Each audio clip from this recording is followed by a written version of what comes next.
എല്ലാ വിദ്യാർത്ഥികൾക്കും പുതിയൊരു വീഡിയോയിലേക്ക് സ്വാഗതം. ഈ വർഷത്തെ +1 higher secondary sports quota second allotment result നാളെ പ്രസിദ്ധീകരിക്കുന്നതാണ്. അപ്പോൾ ഫസ്റ്റ് അലോട്ട്മെൻറ്റിന് ശേഷം വിദ്യാർത്ഥികൾ ചോദിക്കുന്ന പ്രധാനപ്പെട്ട കാര്യമാണ് വിദ്യാർത്ഥികളുടെ സെക്കൻഡ് അലോട്ട്മെൻറ്റ് എപ്പോഴാണ്. അതുപോലെ തന്നെ ചില വിദ്യാർത്ഥികളെങ്കിലും ചോദിക്കുന്ന കാര്യമാണ് സ്പോർട്സ് കോട്ടയുടെ തേർഡ് അലോട്ട്മെൻറ്റ് എപ്പോഴാണ് എന്നുള്ളത്. അപ്പോൾ നിങ്ങൾ ശ്രദ്ധിക്കേണ്ട കാര്യം, സ്പോർട്സ് കോട്ടയിൽ ആകെ 2 അലോട്ട്മെൻറ്റുകളാണ് മുഖ്യഘട്ടത്തിൽ ഉണ്ടാവാറുള്ളത്. പിന്നീട് സപ്ലിമെൻ്ററി ഘട്ടത്തിലാണ് പിന്നീട് ഈ ഒരു സ്പോർട്സ് കോട്ടയുടെ ഒരു അലോട്ട്മെൻറ്റ് ഉണ്ടാവാറുള്ളത്. അത് ഒരു സപ്ലിമെൻ്ററി അലോട്ട്മെൻറ്റാണ് സ്പോർട്സ് കോട്ടയിൽ ഉണ്ടാവാറുള്ളൂ. അപ്പോൾ വിദ്യാർത്ഥികൾക്ക് ഈ ഒരു രീതിയിൽ നിങ്ങൾക്ക് നിങ്ങളുടെ സ്പോർട്സ് കോട്ടയുടെ സെക്കൻഡ് അലോട്ട്മെൻറ്റ് റിസൾട്ട് നാളെ അറിയാനായിട്ട് സാധിക്കുന്നതാണ്.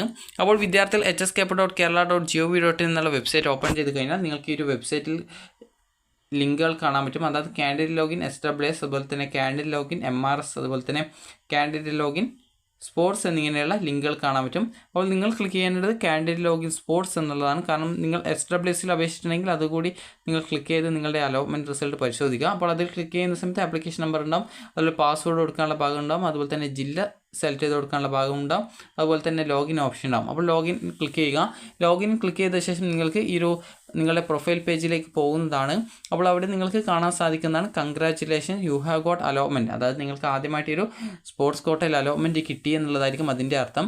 അതുപോലെ തന്നെ വിദ്യാർത്ഥികൾക്ക് ഇപ്പോൾ sorry you have no allotment എന്നാണെങ്കിൽ നിങ്ങൾക്ക് അലോട്ട്മെൻറ്റ് കിട്ടിയിട്ടില്ല എന്ന് മനസ്സിലാക്കാം. അങ്ങനെയുള്ള വിദ്യാർത്ഥികൾക്ക് വേണമെങ്കിൽ മെറിറ്റ് കോട്ടയിലോ മറ്റോ കിട്ടിയിട്ടില്ലെങ്കിൽ സ്പോർട്സ് കോട്ടയിൽ അപേക്ഷിക്കാം. എന്നാൽ നിങ്ങൾ മെറിറ്റ് കോട്ടയിലോ അല്ലെങ്കിൽ മാനേജ്മെൻറ്റ് കോട്ടയിലോ കമ്മ്യൂണിറ്റി കോട്ടയിലോ ഏതെങ്കിലും ഒരു കോട്ടയിൽ നിങ്ങൾ അഡ്മിഷൻ നേടിയ ഒരു വിദ്യാർത്ഥിയാണെങ്കിൽ സപ്ലിമെൻ്ററി ഘട്ടത്തിൽ അപേക്ഷിക്കാനായിട്ട് പറ്റത്തില്ല. അതുപോലെ തന്നെ നിങ്ങൾക്കൊരു congratulation you have got allotment എന്ന് പറഞ്ഞുകൊണ്ട് കാണാം. അങ്ങനെയെങ്കിൽ അലോട്ട്മെൻറ്റ് കിട്ടിയെന്ന് മനസ്സിലാക്കാം. അതുപോലെ തന്നെ sorry you have no allotment എന്നാണെങ്കിൽ അലോട്ട്മെൻറ്റ് കിട്ടിയിട്ടില്ല എന്ന് മനസ്സിലാക്കാൻ സാധിക്കുന്നതാണ്. അതുപോലെ തന്നെ congratulation you have got allotment in higher option എന്നാണെങ്കിൽ നിങ്ങൾക്ക് ഫസ്റ്റ് അലോട്ട്മെൻറ്റിൽ ഒരു സ്കൂളിൽ അലോട്ട്മെൻറ്റ് കിട്ടി, ഇപ്പോൾ സെക്കൻഡ് അലോട്ട്മെൻറ്റിൽ മറ്റൊരു സ്കൂളിൽ അലോട്ട്മെൻറ്റ് കിട്ടിയെന്ന് മനസ്സിലാക്കാവുന്നതാണ്. അതുപോലെ തന്നെ നിങ്ങൾക്ക് no change in higher option എന്നാണെങ്കിൽ നിങ്ങൾക്ക് ഫസ്റ്റ് അലോട്ട്മെൻറ്റിൽ കിട്ടിയിട്ടുണ്ടായിരുന്നു, എന്നാൽ സെക്കൻഡ് അലോട്ട്മെൻറ്റിൽ സ്പോർട്സ് കോട്ടയിൽ അലോട്ട്മെൻറ്റ് കിട്ടിയിട്ടില്ല എന്ന് നിങ്ങൾക്ക് മനസ്സിലാക്കാൻ സാധിക്കുന്നതാണ്.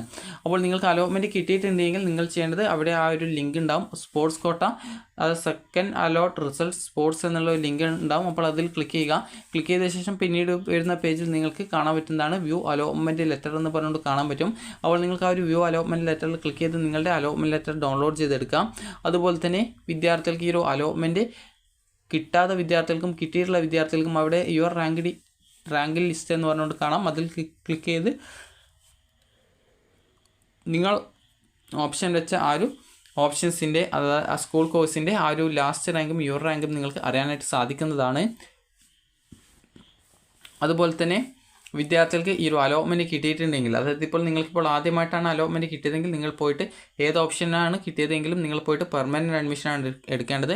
കാരണം മുഖ്യഘട്ടത്തിലെ ഏറ്റവും അവസാനത്തെ അലോട്ട്മെൻറ്റാണ് സ്പോർട്സ് കോട്ടയിലെ സെക്കൻഡ് അലോട്ട്മെൻറ്റ് എന്ന് പറയുന്നത്.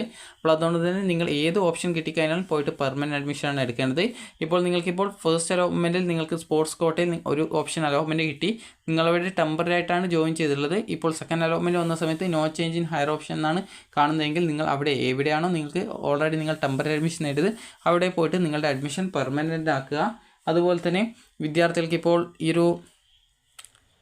അതായത് വേറെ ഏതെങ്കിലും ഓപ്ഷനിലേക്കാണ് നിങ്ങൾക്ക് മാറ്റം കിട്ടിയതെങ്കിൽ ആ സെയിം സ്കൂളിലെ ഓപ്ഷൻ ആണെങ്കിൽ നിങ്ങൾ അതിൻ്റെ ആ കോഴ്സ് മാറ്റത്തിൻ്റെ ഭാഗമായിട്ട് അല്ലെങ്കിൽ ടെമ്പററി അഡ്മിഷൻ നേടിയ വിദ്യാർത്ഥികളാണെങ്കിൽ പോയിട്ട് ഫീസ് അടച്ച് നിങ്ങൾക്ക് അഡ്മിഷൻ സ്ഥിരപ്പെടുത്തേണ്ടതാണ്.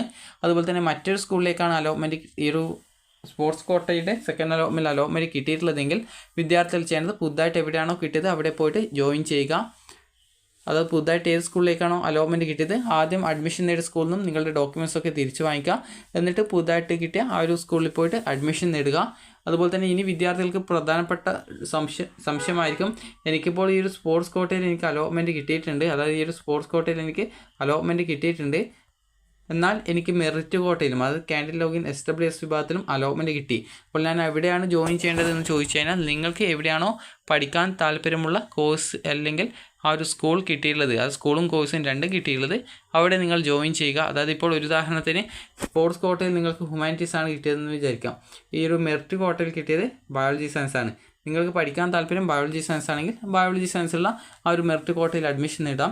അതുപോലെ തന്നെ നിങ്ങൾക്ക് വിവിധ അലോട്ട്മെൻറ്റ് ഇതിനോടൊപ്പം നടക്കുന്നത് കൊണ്ട് തന്നെ നിങ്ങൾക്ക് ഏറ്റവും കൂടുതൽ പഠിക്കാൻ താല്പര്യമുള്ള കോഴ്സും താല്പര്യമുള്ള സ്കൂളുകളിലേക്കും നിങ്ങൾ എവിടെയാണോ കിട്ടിയത് അവിടെ പോയിട്ട് അഡ്മിഷൻ നേടുക. പ്രത്യേകം ശ്രദ്ധിക്കേണ്ട ഈ ഒരു മാനേജ്മെൻറ്റ് കോട്ടയിലും കമ്മ്യൂണിറ്റി കോട്ടയിലും ഈ ഒരു ട്രാൻസ്ഫർ ഉണ്ടായിരിക്കുന്നതല്ല. സ്പോർട്സ് കോട്ടയിലും മെറിറ്റ് കോട്ടയിലും ട്രാൻസ്ഫർ ഉണ്ടായിരിക്കുന്നതാണ്. അപ്പോൾ നിങ്ങൾക്ക് ഈ ഒരു വീഡിയോ ഉപകാരപ്രദമായിട്ടുണ്ടെങ്കിൽ ലൈക്ക് ചെയ്യുക, ഷെയർ ചെയ്യുക. അതുപോലെ തന്നെ നിങ്ങൾ അഡ്മിഷനായിട്ട് പോകുന്ന സമയത്ത് എന്തൊക്കെ ഡോക്യുമെൻറ്റ്സാണ് വേണ്ടതെന്ന് നോക്കാം.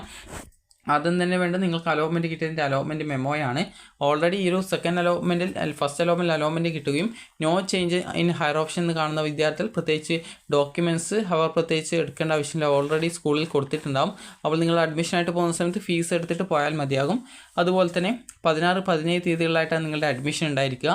അതുപോലെ തന്നെ വിദ്യാർത്ഥികൾക്ക് അലോട്ട്മെൻറ്റ് ഈ ഒരു ലെറ്ററിൻ്റെ കൂടെ തന്നെ നിങ്ങളുടെ SSLC സർട്ടിഫിക്കറ്റ് ഒറിജിനൽ ഉണ്ടെങ്കിൽ അത് അല്ലെങ്കിൽ അതിൻ്റെ കോപ്പി, SSLC റിസൾട്ടിൻ്റെ കോപ്പി, അതുപോലെ തന്നെ TC, അതുപോലെ തന്നെ സ്വഭാവ സർട്ടിഫിക്കറ്റ്, അതുപോലെ തന്നെ ഈ ഒരു ബോണസ് പോയിൻറ്റ് സർട്ടിഫിക്കറ്റ്, അതുപോലെ തന്നെ ടൈ ബ്രേക്ക് സർട്ടിഫിക്കറ്റ്, അതുപോലെ തന്നെ ക്ലബ് സർട്ടിഫിക്കറ്റ്, NMMS, NTSC, അതുപോലെ തന്നെ LSS, USS, അതുപോലെയുള്ള പരീക്ഷകളുടെ, അതുപോലെ ക്ലബ് സർട്ടിഫിക്കറ്റ്, അതുപോലെ കലോത്സവം, സ്പോർട്സ് എന്നിവയിൽ പങ്കെടുത്തതിൻ്റെ സർട്ടിഫിക്കറ്റുകൾ എന്നിങ്ങനെ ടൈ ബ്രേക്കിൽ എന്തൊക്കെയുണ്ട് ആ ഒരു ഡോക്യുമെൻറ്റ്സുകൾ.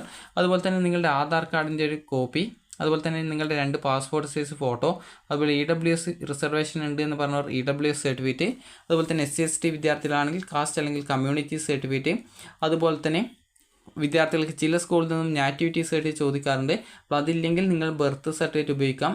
അതുപോലെ തന്നെ നിങ്ങൾക്ക് റെസിഡൻഷ്യൽ സർട്ടിഫിക്കറ്റ് ചില സ്കൂളിൽ നിന്ന് ചോദിക്കാറുണ്ട്. അതിന് പകരം നിങ്ങൾക്ക് റേഷൻ കാർഡും അതിൻ്റെ കോപ്പിയും സ്കൂളിൽ പോകുന്ന സമയത്ത് എടുക്കുക. എന്നിട്ട് റേഷൻ കാർഡിൻ്റെ കോപ്പി കൊടുത്താൽ മതിയാകും വേണമെങ്കിൽ. അതുപോലെ തന്നെ പിന്നീട് നിങ്ങൾക്ക് സ്പോർട്സ് കോട്ടയിൽ വേണ്ടത് സ്പോർട്സിൻ്റെ അച്ചീവ്മെൻറ്റ് രജിസ്ട്രേഷൻ നിങ്ങൾ ചെയ്യുന്ന സമയത്ത് നിങ്ങൾ സ്പോർട്സിൽ എന്തൊക്കെ ഡോക്യുമെൻറ്റ്സ് ആണോ ഉണ്ട് എന്ന് നിങ്ങൾ പറഞ്ഞിട്ടുണ്ടായിരുന്നത് ആ ഒരു എല്ലാവിധ ഡോക്യുമെൻറ്റ്സും നിങ്ങൾ അഡ്മിഷൻ സമയത്ത് എടുക്കേണ്ടതാണ്. അത് സ്പോർട്സ് കോട്ടയുമായി ബന്ധപ്പെട്ടുള്ള എല്ലാവിധ ഡോക്യുമെൻറ്റ്സും അഡ്മിഷനായിട്ട് പോകുമ്പോൾ എടുക്കേണ്ടതാണ്. ഇതോടൊപ്പം അഡ്മിഷൻ ഫീസ് കൂടി നിങ്ങൾ എടുക്കുക. അപ്പോൾ ഇത്രയുമാണ് നിങ്ങൾക്ക് അഡ്മിഷനായിട്ട് വേണ്ടത്. അപ്പോൾ നിങ്ങൾക്ക് ഈ ഒരു വീഡിയോ ഉപകാരപ്രദമായിട്ടുണ്ടെങ്കിൽ ലൈക്ക് ചെയ്യുക, ഷെയർ ചെയ്യുക. Thank you for